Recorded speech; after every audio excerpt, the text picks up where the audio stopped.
Snacks কিছু খেতে মন চাইলে এই পুরে ভরা টেস্টি স্ন্যাক্স রেসিপিটি ট্রাই করতে পারো। আসসালামু আলাইকুম everyone, welcome to Mampi's kitchen. বাচ্চারা ভীষণ মজা করে খাবে এবং নিজেদেরও দারুণ লাগবে যদি এই পুরে ভরা স্ন্যাক্সটি একবার খাও। তো তার জন্য লাগছে আমাদের 1 কাপ ময়দা, তার মধ্যে নিয়ে নিয়েছি স্বাদ মতো নুন। নুনটা ভালো করে একটু মিশিয়ে অল্প অল্প পানি দিয়ে এটা একদম পাতলা একটা আমি ব্যাটার তৈরি করে নেব। আর তার আগে বলে রাখি, তোমরা আমার ইউটিউব চ্যানেলে যে সমস্ত নতুন বন্ধু আছো প্লিজ চ্যানেলটা সাবস্ক্রাইব করে রাখবে, আর ফেসবুক পেজ থেকে দেখলে পেজটাকে ফলো করে পাশে থাকবে এরকম নিত্য নতুন রেসিপি পাওয়ার জন্য। আর আমার পেজে এরকম বিভিন্ন ধরনের স্ন্যাক্স রেসিপি আছে, তোমরা চাইলে সেগুলো দেখে নিতে পারো। তারপর 2টো পাউরুটি আমি একসঙ্গে করে নিয়ে এই পাতলা ময়দার ব্যাটারের মধ্যে ভালো করে আমি একটু ভিজিয়ে নিয়েছি। তারপর এরকম ব্রেড ক্রাম্বসের মধ্যে আমি ভালো করে কোট করে নিচ্ছি। আমি এটা টোস্ট বিস্কুট এটা গুঁড়ো করে নিয়েছি, তোমরা চাইলে ব্রেড ক্রাম্বসও নিতে পারো। তারপর এরকমভাবে সুন্দর কোট করে নিয়েছি। তারপর তেলটা একটু মিডিয়াম গরম হলে তেলের মধ্যে এই পাউরুটিটা ছেড়ে দেব। তারপরে ভালো করে উপর থেকে এরকম তেল দিতে থাকবো, সুন্দর করে একদম মিডিয়াম আছে এটাকে উল্টিয়ে পাল্টে সুন্দর একটা কালার করে ভেজে নেব। তো এটা আমার ভাজা হয়ে গেছে এবং একে একে সমস্ত পাউরুটিগুলো আমি এইভাবে কিন্তু ভেজে নেব। এরকম কিন্তু পাউরুটিরও অনেক স্ন্যাক্স রেসিপি আছে, তোমরাও সেগুলো দেখে নিতে পারো।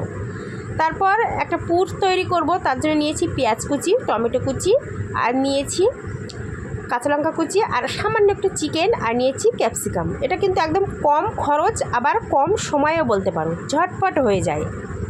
তো তার জন্য কড়াইয়ে তেল দিয়ে আমি টমেটো আর পেঁয়াজটা একসঙ্গে দিয়ে দিলাম। তারপর একটু নাড়াচাড়া করে নিচ্ছি।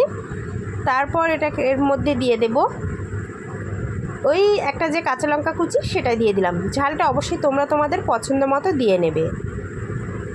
তারপর একটু সময় নিয়ে নাড়াচাড়া করে নিচ্ছি যতক্ষণ না পেঁয়াজ আর টমেটো একটু গলে যায়। তারপর দিয়ে দিলাম স্বাদ মতো নুন। নুনটা দিয়ে আবারও একটু ভালো করে নাড়াচাড়া করে নিচ্ছি। এই রেসিপিটা যে খেতে এত মজার, মানে না খেলে তোমরা বুঝতেই পারবে না। তো তার মধ্যে দিয়ে দিলাম চিকেন, একদম ছোট ছোট পিস করে আমি চিকেনটা কেটে রেখেছিলাম। তো চিকেনটা দিয়ে আবার একটু নাড়াচাড়া করে দিয়ে দিলাম আদা রসুন বাটা। তারপর আবারও ভালো করে নাড়াচাড়া করে নিচ্ছি। পুরটা তোমরা তোমাদের মতো করে তৈরি করে নেবে। তো তারপর দিয়ে দিলাম ধনিয়া গুঁড়ো আর জিরে গুঁড়ো, একদম অল্প অল্প দিয়েছি। তারপর দিয়ে দিলাম হলুদের গুঁড়ো, দিয়ে দিলাম ঝালের গুঁড়ো। ঝালটা অবশ্যই তোমরা তোমাদের পছন্দ মতো দেবে। তারপর আবারও মশলাটা খুব সুন্দর করে আমি মিশিয়ে নিচ্ছি বা কষিয়ে নিচ্ছি। তারপর দিয়ে দিলাম একদম অল্প একটু সয়া সস। তারপর আবারও খুব সুন্দর করে মিশিয়ে নিচ্ছি। এই রেসিপিটা আমি বাড়িতে যতবার করি আমার বাচ্চারা খেতে ভীষণ পছন্দ করে। তোমরা অবশ্যই এই রেসিপিটা বাড়িতে ট্রাই করতে পারো, সন্ধ্যাবেলা চায়ের আড্ডা অথবা বিকালের স্ন্যাক্স হিসাবে কিন্তু দারুণ। তো তারপর সামান্য একটু পানি দিয়ে এটাকে আমি খুব সুন্দর করে কষিয়ে নেব। আর এই পানির উপরে কিন্তু আমি ক্যাপসিকামগুলো দিয়ে দিলাম। তো একদম পানিটা পুরো একদম শুকিয়ে ভাজা ভাজা করে নেব, একটুও পানি থাকবে না। তো এরকম উপর থেকে আমি দিয়ে দিচ্ছি, যখনই পানিটা কমে আসবে উপর থেকে দিয়ে দিলাম একটু গরম মশলার গুঁড়ো আর চিকেন মশলার গুঁড়ো।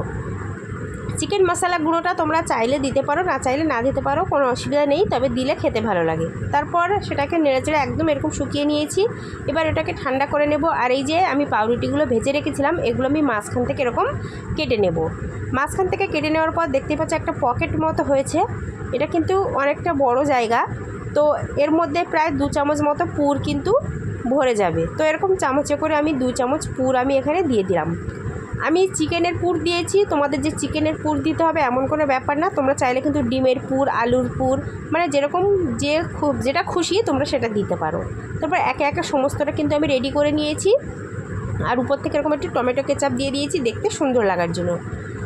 আর এতটা খেতে মজার, আর এই যে খেতে কতটা সুন্দর সেটা কিন্তু জানার জন্য অবশ্যই রেসিপিটা বাড়িতে ট্রাই করতে হবে। আর আমার এই রেসিপিটা ভালো লাগলে প্লিজ চ্যানেলটা সাবস্ক্রাইব করে রাখবে।